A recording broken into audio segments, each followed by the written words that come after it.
What's going on, guys? Derek Larger here, bringing you another video on this gorgeous Thursday. Finally starting to feel like fall. It's cooler outside. Pretty nice outside. I enjoy it.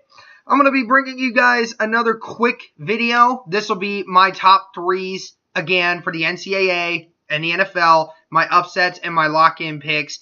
It's definitely going to be an interesting one because there's some very good games this week.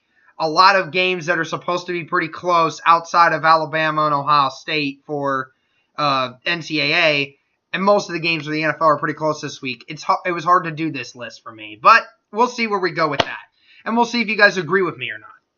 First, a quick shout out to the Patriots cornerback Stephon Gilmore. Everyone has been hearing lately about Jalen Ramsey's rhetorics. You know, he's going out on the whim, talking about all these quarterbacks, all these wide receivers, you know, all these other things. And sure enough, it was Stephon Gilmore who came to, you know, the defense of these players and had some words about Jalen Ramsey, saying most of the guys who do this sort of thing, who talk basically like Jalen Ramsey is, are zone guys. So they have lots of energy to do that. Stephon Gilmore going in being a straight savage, trying to cut off any credibility that Jalen Ramsey has. Jalen Ramsey, you're definitely a top corner in the league, but man, you need to chill out, man. You need to chill out. Alright, so we're going to go to the NCAA top 3 games of the week. My first game, Georgia against LSU, with Georgia having a 7.5 favorite over LSU. This will be a dog pile. I cannot wait for this game. Even though I probably will not get to watch it, I still cannot wait to see what happens here. This will be Georgia's first legitimate shot of winning this game. Of winning a game that actually matters to them.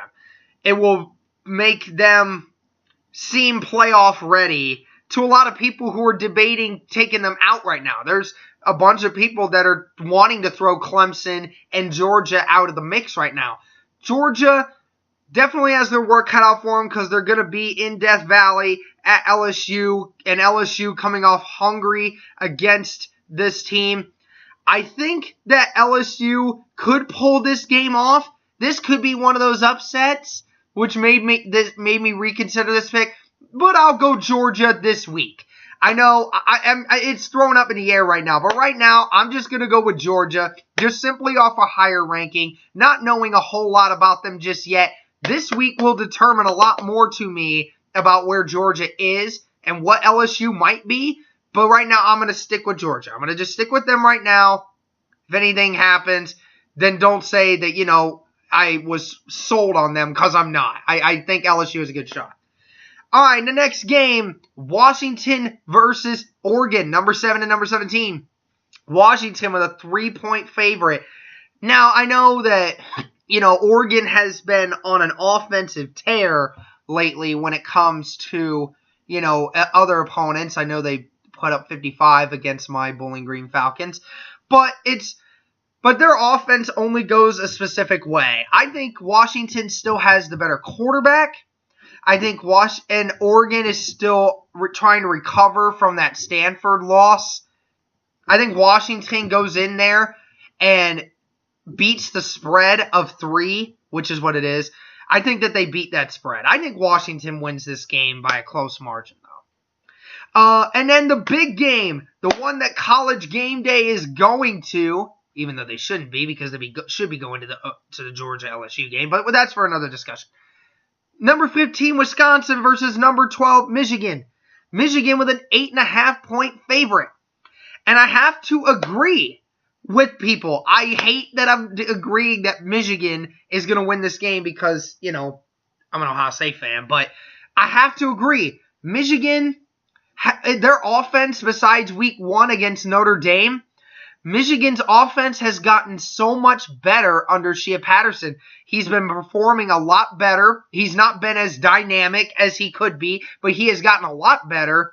Wisconsin's credibility kind of lost itself after it lost to BYU. They haven't looked the same. They don't have a very good the quarterback battle. Obviously, Michigan wins that, and Jonathan Taylor's not going to be able to run the ball very well against this stout Michigan defense.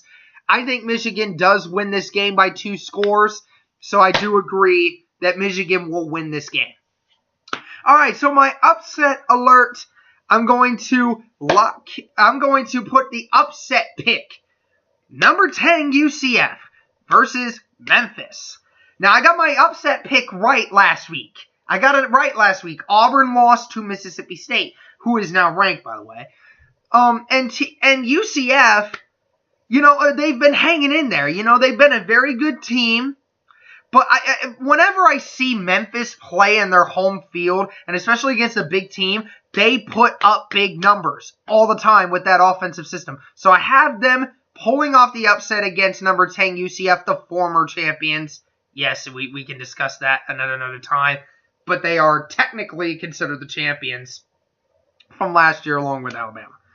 And the lock-in pick, I know it's again Ohio State. It's going to be Ohio State versus Minnesota at the Horseshoe.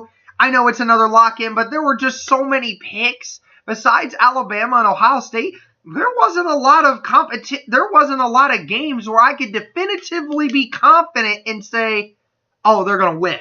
So those are my picks for the NCAA this week. Now we're going to jump quickly into the NFL. First game, Steelers versus Bengals. That's going to be a fun one. I really hope that Cincinnati shuts down Pittsburgh. I do have the Bengals, defense on my fantasy team. They did really well last week. Thanks, guys.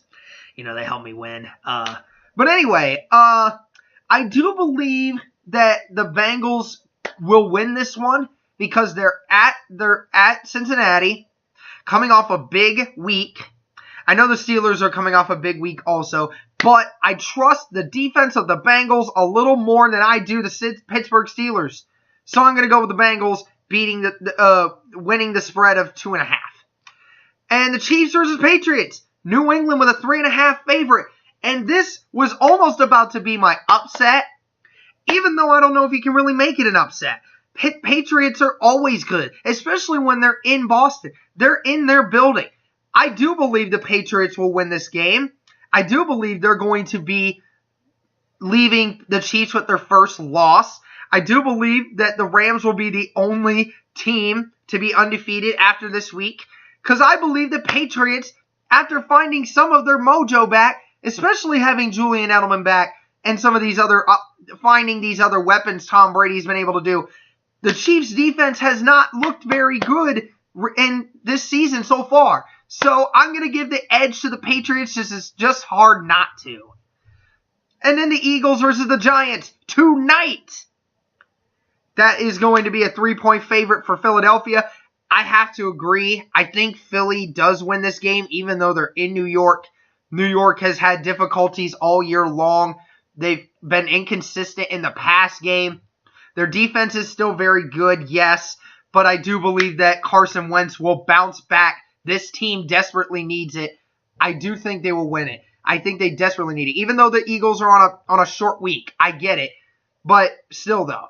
They're both on short weeks. Let me make that clear. All right.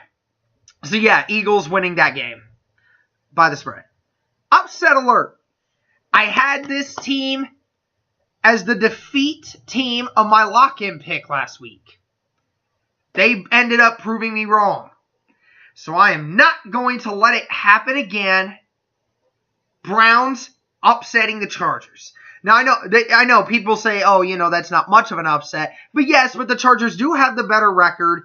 The Chargers have the more upside because they have the better quarterback, the better running back.